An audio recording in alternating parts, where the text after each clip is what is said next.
Yes, yes, yes! Victoire de l'équipe de France, les chers amis. Comme ça a été difficile, mais on l'a fait. Très belle victoire de l'équipe de France. La tâche s'annonçait pas facile parce qu'on avait perdu au match aller 2 buts à 0 à Split, en Croatie. Et on n'avait pas le choix que de gagner ce soir pour se qualifier. Comme ça a été difficile, surtout en première période, on a poussé. L'équipe de France a poussé du mieux qu'elle pouvait pour essayer de marquer en première période, mais par contre, ça ne marchait pas. Il n'y avait pas de but.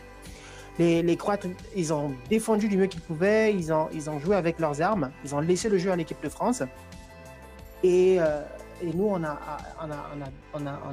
joué avec nos forces aussi, avec ces tactiques très innovées de la part de Didier Deschamps, qui, voilà, différemment par rapport au match aller, hein, il a essayé de changer les choses. Notre Didier national, notre Dédé national, il a trouvé quelque chose d'assez ingénieux. Il a mis Michael Olise en transition. Il joue un peu le rôle de Griezmann à l'époque. Et on a vu ce que ça a pu donner comme match. Il a fait un excellent match aujourd'hui, Olise. L'un des, pour être simple, on va dire les termes, hein, c'est son meilleur match depuis qu'il a rejoint l'équipe de France. Il a fait un match excellent, un excellent match à tout point de vue. Il a été en transition, il a été un peu comme l'électron libre. Il a colmaté les brèches entre le milieu du terrain et la défense. Il a assuré la liaison entre les excentrés, les ailiers gauche et droit et l'attaquant de pointe qui était Kylian Mbappé aujourd'hui. Et on a vu ce que ça a donné. Un excellent match de la part de Olise. Il a fait un match complet dans son ensemble. Et c'est quelque chose de très louable de voir que on a fait beaucoup de reproches à Didier Deschamps au match aller parce qu'il était trompé dans son classement. Le classement initial n'était pas le bon, la composition initiale n'était pas le bon.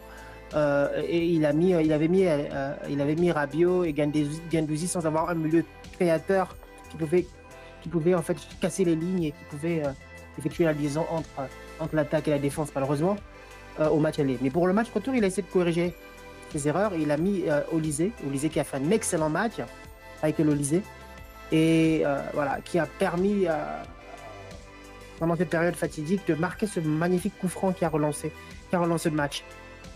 Donc la stratégie de la Croatie était simple. La stratégie de la Croatie était en fait de jouer en défense et de profiter des errances défensives de l'équipe de France. C'est de jouer en contre. Malheureusement, ça n'a pas été le cas. On a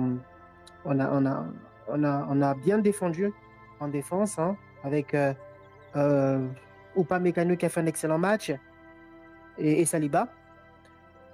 Ça change un peu d'avoir une défense assez solide parce qu'au match aller, Konaté avait fait un mauvais match. Je pense que là, aujourd'hui, il a perdu sa place de titulaire en équipe de France. Il ne pourra plus malheureusement être titulaire en équipe de France. Upamecano, c'est un rock solide et ce soir, c'est encore lui qui a donné la victoire lors de la séance des tirs au but aujourd'hui. Donc je pense qu'il mérite sa place désormais titulaire ou pas Mécano en équipe de France.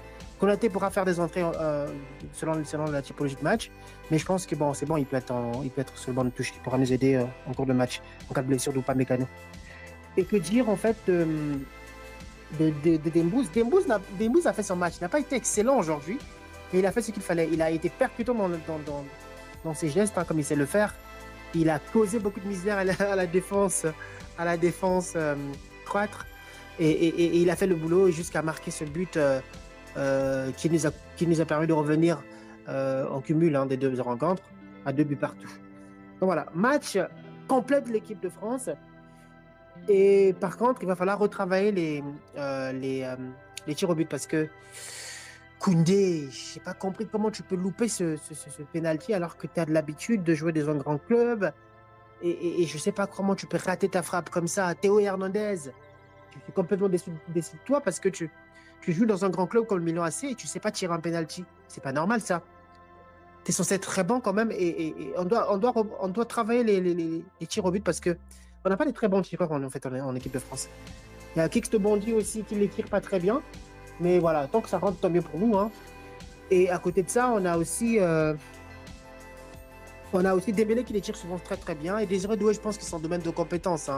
Il a un sang-froid de fou quand même à son âge, 19 ans. Il a un sang-froid de fou. Et il a pu marquer ce penalty à une période très cruciale pour nous. Et pour, voilà, parce que s'il loupait ce penalty, la Croatie devrait revenir et peut-être gagner le match. Donc voilà. Que dire de la rencontre de façon générale? Ben, ça a été une rencontre qui a été maîtrisée par l'équipe de France de bout en bout. Comme je disais tout à l'heure, la Croatie a joué avec leurs moyens forts, hein, avec leurs points forts.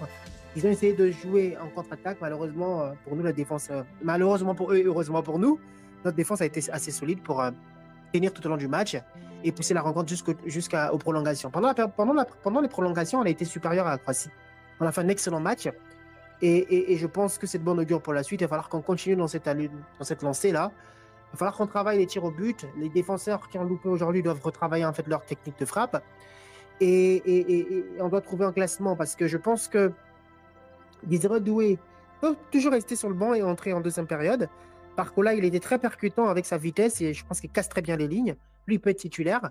Et il va falloir maintenant chercher un bon milieu de terrain quand même. Koné, il est très bon.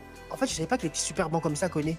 Il a fait un excellent match, un peu dans la lignée de ce qu'il avait fait face à la... Comment on appelle cette équipe? Face à l'Italie. C'était un match crucial parce que si on avait perdu face à l'Italie, on ne serait même pas qualifié là. Il fallait qu'on puisse gagner tout simplement le match face à domicile en Italie. Et on l'avait fait, on avait battu l'Italie à domicile pour en arriver jusqu'aux portes de Final Four.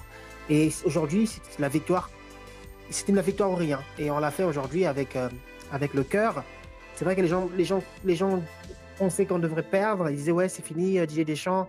Moi, j'ai pas de reproche à faire à Didier Deschamps. C'est vrai que il a un style de jeu un peu un peu défensif, mais je pense qu'il fait avec ses moyens. Et n'oubliez pas que lui, c'est une ancienne école aussi. Hein.